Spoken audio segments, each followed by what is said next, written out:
My son secretly dropped out of medical school and spent my money partying. Now he is demanding that I help him again. He showed up in a Tesla. That was the first thing I noticed when I looked through the peephole of my apartment door. A white Model S parked at an angle in the visitor spot like he owned the building. Marcus climbed out in a slim-cut blazer and fresh sneakers, carrying a leather portfolio under his arm. He looked like someone on his way to close a deal. He looked healthy, rested. He looked like someone who had been sleeping 8 hours a night for 3 years while I was eating canned soup and working double shifts at St. Agatha's Medical Center, with feet so swollen I had to change into a wider pair of shoes at the start of every second shift.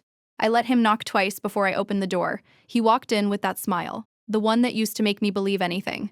Wide, warm, just slightly crooked on the left side, the same smile he had at 7 years old when he'd broken something and wanted to charm his way out of it. He kissed my cheek, called me mama. He smelled like expensive cologne, and I thought, you bought that cologne with my money. I have something big to show you, he said, setting the portfolio on my kitchen table. I told him to sit down.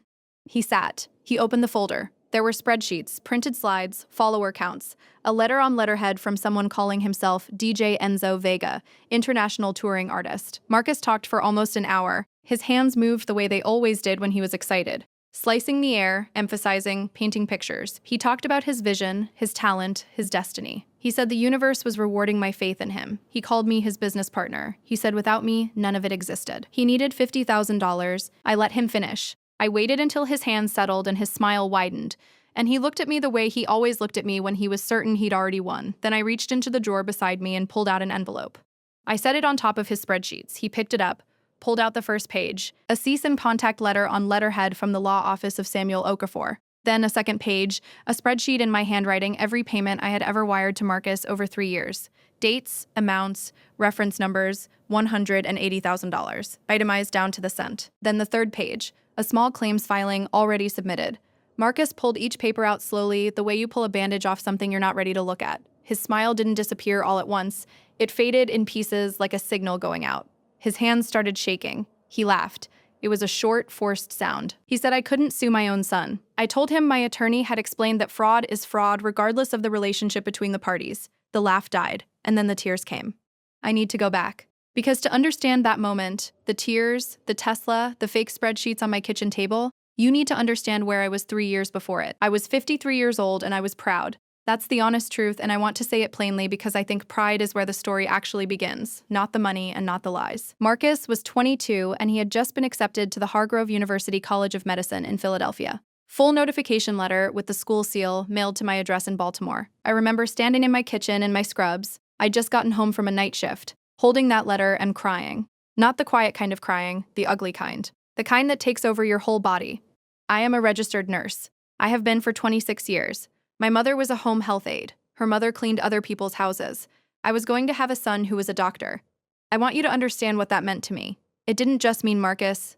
It meant all of us. It meant something. His father, David, left when Marcus was 4. He paid child support sporadically until Marcus turned 12 and then stopped entirely. I raised Marcus in a 2-bedroom apartment in East Baltimore on a nurse's salary. I bought him a microscope for his 9th birthday because he said he wanted to study cells. I bought him MCAT prep books when he was 16. I drove him to weekend science camps in my 2009 Civic with the cracked dashboard. Every step of the way, I was the engine of his future, and I did it because I chose to, and because when Marcus looked at me and said, "I'm going to be a doctor, Mama," I saw the truest version of who he was.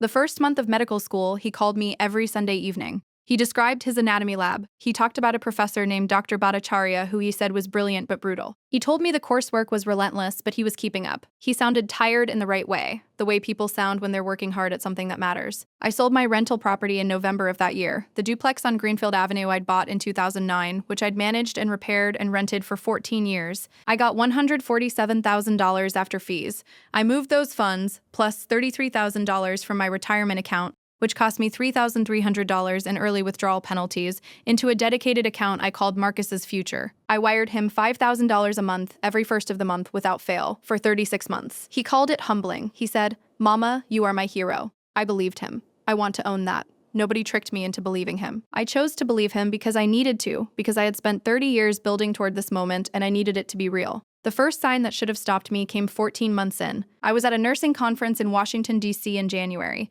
and I ran into a colleague who mentioned she'd been to Philadelphia for a weekend in November. I mentioned Marcus's school. She went quiet for a second and said, "Isn't Hargrove in West Philadelphia, near Drexel?" I said, "Yes, near there." She said she'd been in that neighborhood and it had seemed very residential, not much of a campus feel. I said medical schools sometimes felt that way. She nodded and let it go. I let it go too. I should have pulled at that thread. I didn't. The morning I found out, and I mean really found out, not the slow background unease, but the full concrete collapse of what I thought was true, I was in a ShopRite in Baltimore on a Saturday, buying groceries. It was March. I was in the pasta aisle because I had been eating a lot of pasta for about 2 years by then, keeping my food costs low, redirecting everything I could to Philadelphia. A woman stopped me, heavy-set, warm face, big earrings. She introduced herself as Patricia Denning. Her son Tyler had gone to Hargrove for undergrad, and she said Tyler lived with Marcus. I smiled and said I didn't think Marcus had a roommate. He'd asked for the money to cover a single unit. He said he needed the quiet to study. Patricia looked confused. Not unkind, genuinely puzzled, she said Tyler had been with Marcus since the beginning, that they had 2 other roommates too, that Marcus had mentioned his mother was a nurse. She said, "Isn't it something what those boys built together, that entertainment company?" I asked her what entertainment company. She thought I knew. I drove home.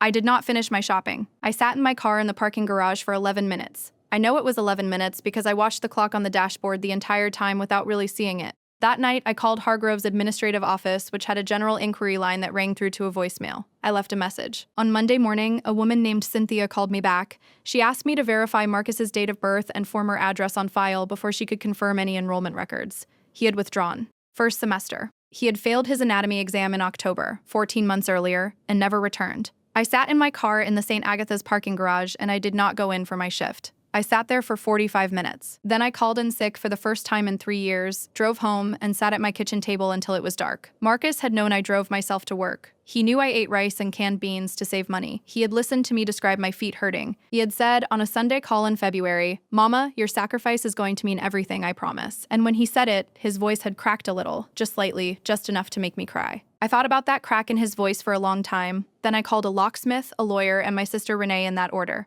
I did not call Marcus that Monday. I did not call him Tuesday or Wednesday either. I needed to stop shaking first. My attorney, Samuel Okafor, asked me to gather everything I had. Every wire transfer confirmation, every screenshot of every text from Marcus mentioning his studies, every photo he'd sent. There were dozens of photos, Marcus in scrubs, Marcus in a hospital corridor, Marcus at what appeared to be a study group. I sent them all to Samuel. Samuel took 4 days. On Friday, he called me, and his voice was very calm and careful in the way that people get when they are preparing you for something. He said the scrubs photos had metadata that placed several of them at a costume rental shop in South Philadelphia. He said the hospital corridor appeared to be from a stock photo site digitally edited with Marcus's face layered in. He said the study group photo was real, but it was from Marcus's first week, before he dropped out, before the lies had fully formed. He said Marcus had been deliberate about it, not impulsive.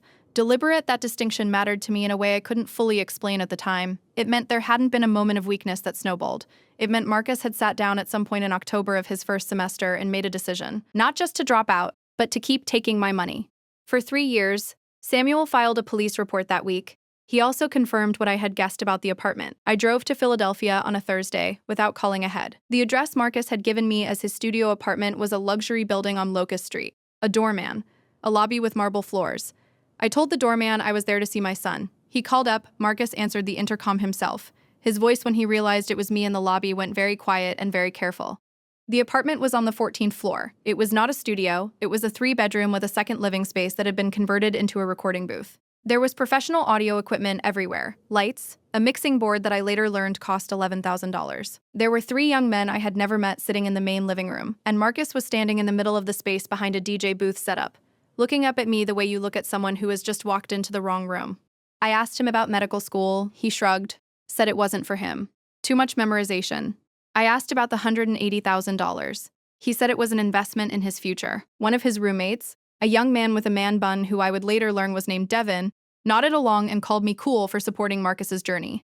Marcus smiled when Devin said that, like he was relieved someone in the room was being helpful.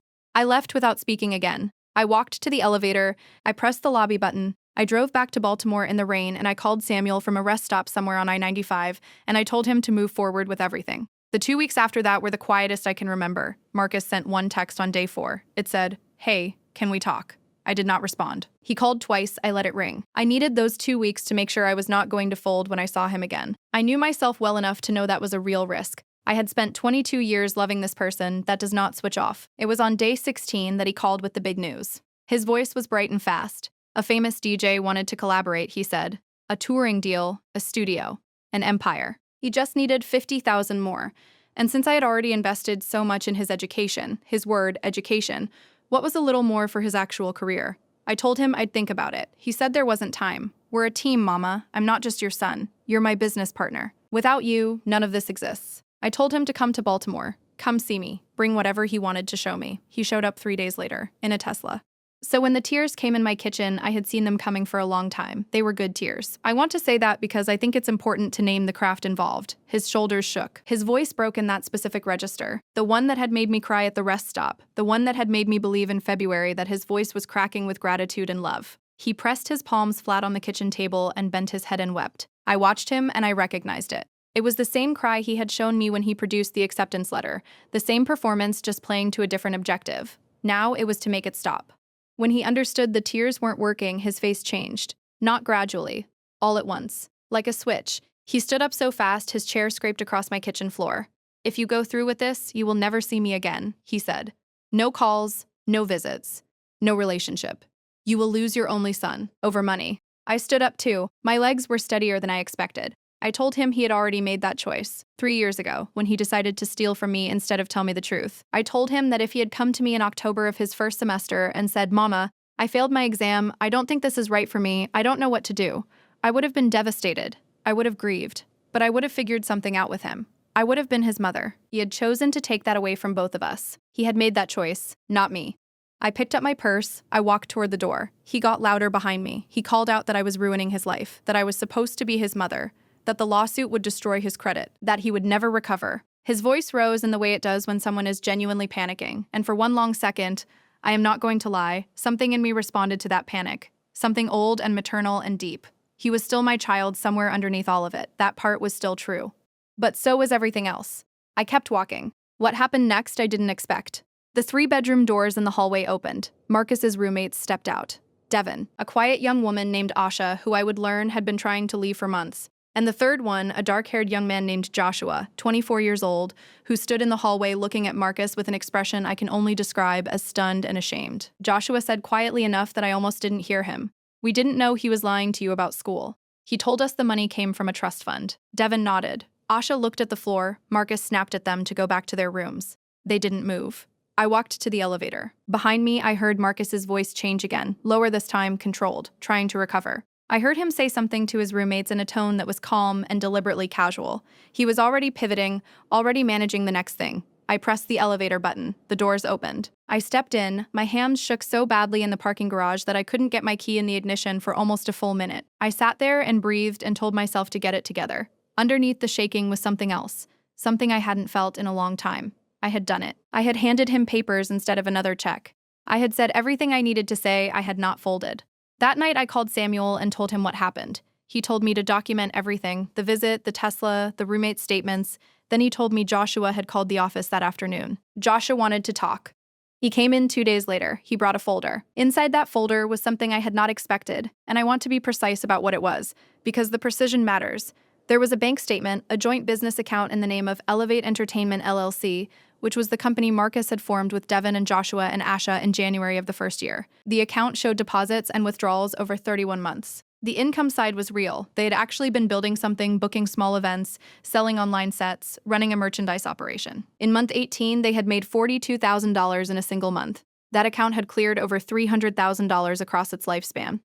Marcus had been paying himself a salary from that account, a significant one. Joshua had believed the trust fund story for the first 14 months. It was not until month 15, when Joshua was reviewing some shared expenses and noticed something off in the receipts, that he started asking questions. Marcus had shifted his explanation slightly, said the money was a gift from his mother, not a trust fund, but that I knew what it was for and had agreed to it. Joshua had believed that too, mostly because it was easier to believe than the alternative. Then, 6 months before I showed up in that lobby, Marcus had brought home a Sunday call recording. He played it for Joshua. It was edited. My voice, his voice, a conversation that had been assembled from pieces of different calls. In the recording, I appeared to endorse the entertainment company, appeared to agree that the arrangement made sense. Joshua was in the room for that. He had kept a copy. He gave it to Samuel. We had Marcus on fabricated audio evidence in addition to everything else. What that changed, legally and emotionally, I am still processing. There are days when I hold the fact of that audio file and it answers every question I had about who Marcus decided to become. There is no ambiguity in an edited recording. That is not desperation. That is not a young man in over his head who got scared. That is something colder and more deliberate. It made me grieve in a different way. Not for the money, not even for the wasted years, but for the version of my son I had thought existed. That version, I now understood, had never been real. Not entirely. The case moved forward through the spring. Marcus retained an attorney. I don't know who paid for it, and I chose not to speculate. His attorney sent a letter in April suggesting we consider a private settlement and mediation. Samuel advised me to decline. We did. Marcus called my sister Renee in May. He told her I had turned vindictive, that he had made mistakes but that suing him was excessive and cruel, that he was struggling and alone and needed family around him. Renee, to her credit, called me the same evening and read me the voicemail verbatim. Then she called Marcus back and told him that she didn't have anything to say to someone who had stolen from her sister for 3 years, and that he should not call her again. He called my cousin Diane next. Diane is softer. She called me, not to take his side, but to ask, gently, carefully, whether there was any version of this that could be handled without a lawsuit. She said she hated seeing the family pulled into it. I told her I understood that. I told her that Marcus had had many opportunities to tell me the truth and had instead manufactured false evidence and audio recordings to prevent me from finding out. That changed the conversation. Diane went quiet for a long time and then said, "Okay, Linda, okay." He tried his father next, which I found almost impressive in its audacity given that David had not contributed meaningfully to Marcus's life in 18 years. David, however, did call me. He said he wasn't getting involved, but he thought I should know Marcus was in a bad place. I told David I appreciated the call. I told him his son had stolen $180,000 from me over 3 years. David also went quiet for a long time. He said, "God, Linda." He didn't call again. Devin and Asha moved out of the Philadelphia apartment in May. The entertainment company dissolved by mutual agreement in June. Joshua stayed in touch with Samuel, cooperating fully. The luxury apartment lease ended in July. Marcus moved into a 1-bedroom in Northeast Philadelphia. I know this only because Samuel mentioned it in a case update. We reached a formal settlement in August. I will not disclose the specific terms at the advice of my attorney, except to say that it included a structured repayment agreement with legal enforcement provisions and a no-contact clause with specific defined exceptions for emergency communication. The criminal fraud complaint remained on file. There was one moment in July that I did not expect, and that stayed with me. Marcus sent a letter. Physical, handwritten, mailed to my address, not through his attorney. 6 pages on-lined notebook paper in handwriting I recognized from birthday cards going back 20 years. He said he was sorry. He said he had told himself for 3 years that he was going to tell me the truth once the company was big enough, once he could hand me back the money plus profit and I would understand why he had done it the way he did it. He wrote that he knew now that was a lie he had told himself. He wrote that he missed me. I read that letter twice. I put it in a folder, and I closed the folder. I don't know what the letter was, whether it was genuine or a last attempt at some advantage I couldn't see. I don't know which version of Marcus wrote it. I sat with that uncertainty for a long time. I'm still sitting with it. Today, I am 56 years old. I am back at St. Agatha's working my regular shifts. My feet still swell. I've gotten better shoes. I have rebuilt $41,000 in retirement savings over the past 2 years. It is not what it was. It will never fully be what it was. I am a 56-year-old woman who will be working longer than I planned, and that is a true thing I carry with me. I eat better now. That sounds like a small thing, and it isn't. I cook real food most nights. I have a small herb garden on my kitchen windowsill. Basil, rosemary, a struggling mint that keeps almost dying. I take walks in the morning before my shifts when the light is still low and the neighborhood is quiet. I have started slowly learning to spend money on myself without guilt. A good coat last winter, a weekend in Savannah with Renee in February. Small things that feel, each time, like an act of reclaiming something. I have not spoken to Marcus since the day he stood in my kitchen with his fake spreadsheets and his borrowed car and his tears that I finally recognized for what they were. I don't know exactly what his life looks like now. Some days I think about that. Not always in anger. Sometimes in something closer to sorrow. Because here is the thing I have spent 2 years trying to understand. Marcus was real. The child who wanted a microscope, who said he was going to be a doctor, who made me cry holding that acceptance letter in my kitchen at 6 in the morning still in my scrubs. That child was real. I didn't invent him. He existed. Something happened between that child and the man who stood in my kitchen pitching me on a DJ empire in a Tesla he'd bought with my money, and I don't fully know what it was. I know there were choices made. I know the choices were deliberate. I know there is no version of the story where I deserved what happened. But I also know that the morning I drove to Philadelphia unannounced, some part of me was still hoping I had it wrong. Some part of me was still her, the woman in the kitchen at 6 in the morning, crying, holding the letter, believing. That woman didn't deserve what happened to her either. I think about her sometimes. I think, you worked so hard you believed in the right things. The person you were loving just wasn't who he said he was. And that's not a failure, that's a grief. People ask me what I would tell someone in my situation, and I never know exactly how to answer because I don't think the lesson is don't trust your children. I think the lesson is harder than that. I think the lesson is this: love is not the same as proof. You can love someone completely and still ask for evidence. You can believe in someone's potential and still verify that the path they claim to be walking actually exists. I trusted Marcus not because I was naive, but because I needed to. And the part of me that needed to, that part deserved better accountability from me. I keep the folder, the one with all the wire transfers, the court filing, the settlement, and behind it, in the same folder, I don't know what I'll do with it. Not yet. But I know this. I sold everything for a future I believed in, and I am still here, still building. Still standing in my kitchen with the rosemary and the struggling mint, still getting up before the sun, still learning, at 56, what it means to spend my own money on myself without apology. That, I decided, is not nothing. That, I decided, is where I begin again.